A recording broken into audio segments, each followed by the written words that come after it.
Del Evangelio según San Marcos. En aquel tiempo Jesús se llevó a Pedro, a Santiago y a Juan. Subió con ellos solos a una montaña alta y se transfiguró delante de ellos. Sus vestidos se volvieron de un blanco deslumbrador, como no puede dejarlos ningún batanero del mundo. Se le aparecieron Moisés y Elías conversando con Jesús. Entonces Pedro tomó la palabra y le dijo a Jesús: Maestro, qué bien se está aquí. Vamos a hacer 3 tiendas, una para ti, otra para Moisés y otra para Elías. Estaban asustados y no sabía lo que decía. Se formó una nube que los cubrió y salió una voz de la nube: Este es mi Hijo amado, escuchadlo. De pronto, al mirar alrededor, no vieron a nadie más que a Jesús solo con ellos. Cuando bajaban de la montaña, Jesús les mandó: No contéis a nadie lo que habéis visto hasta que el Hijo del Hombre resucite de entre los muertos. Esto se les quedó grabado y discutían qué querría decir aquello de resucitar de entre los muertos. Palabra del Señor. Gloria a ti, Señor Jesús. Es 6 de agosto, queridos hermanos. Celebramos hoy la transfiguración del Señor. Todos los años, en el segundo domingo de Cuaresma, escuchamos el relato de la transfiguración de Jesús, cada vez según el evangelista del año. Allí tiene una finalidad concreta de preparación al Triduo Pascual, después del Evangelio de las Tentaciones en el primer domingo de Cuaresma, que nos hace fijar la mirada en la muerte y resurrección del Señor. Por eso la luz de la transfiguración anticipa de alguna manera el misterio pascual completo. La fiesta de hoy es de origen oriental y monástico.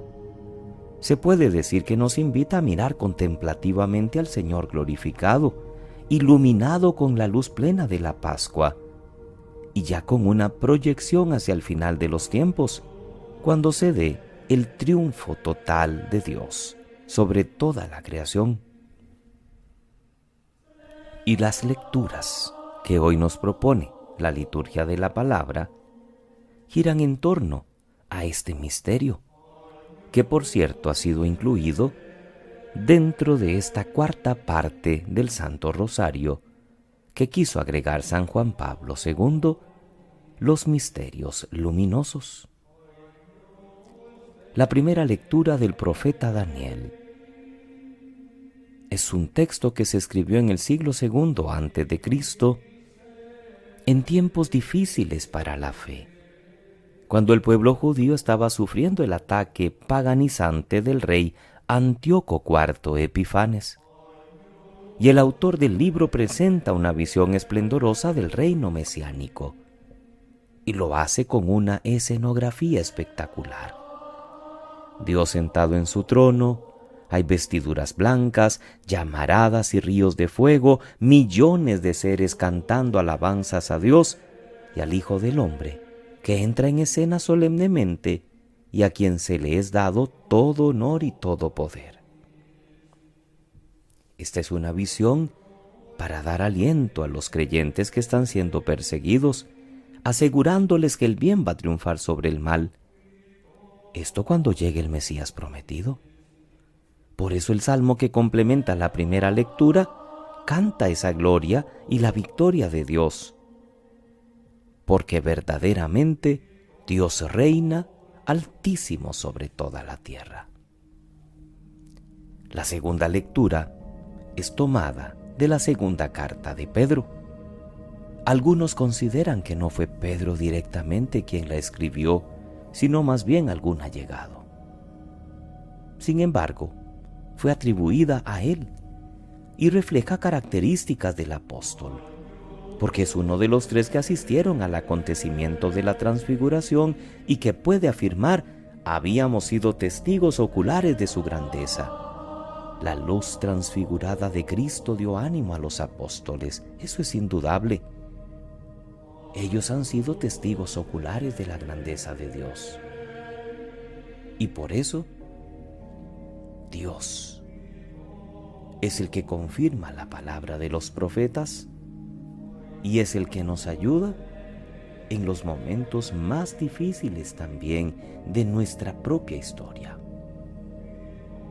El texto del Evangelio nos relata la transfiguración. Mateo, por ejemplo, acentúa que en Jesús se cumplen los anuncios del Antiguo Testamento. Marcos aparece junto al secreto mesiánico que solo se puede desvelar después de la Pascua. Y Lucas relaciona más el acontecimiento con la muerte y resurrección de Jesús. Diversos matices, pero de un mismo acontecimiento. Y lo principal es la teofanía, es decir, la intervención de Dios a través de signos naturales, que los tres testigos, es decir, los tres discípulos cercanos de Jesús, pudieron contemplar. Y que esto sirvió a la primera comunidad para entender mejor la identidad del Maestro y para encontrarle sentido a toda su historia pascual. Pedro, con gran entusiasmo, refleja cuál es la actitud que debe tener cada uno de nosotros frente a la pasión y muerte del Señor.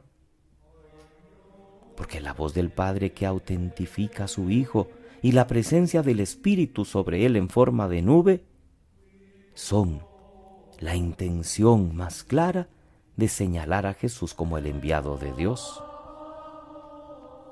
La escena del Evangelio nos ayuda a conmemorar también a nosotros el misterio, pues centra su mirada de fe en el resucitado.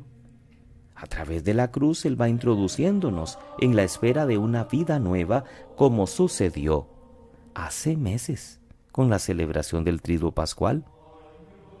Nos conviene oír la palabra invitante de Dios: este es mi Hijo, escuchadle.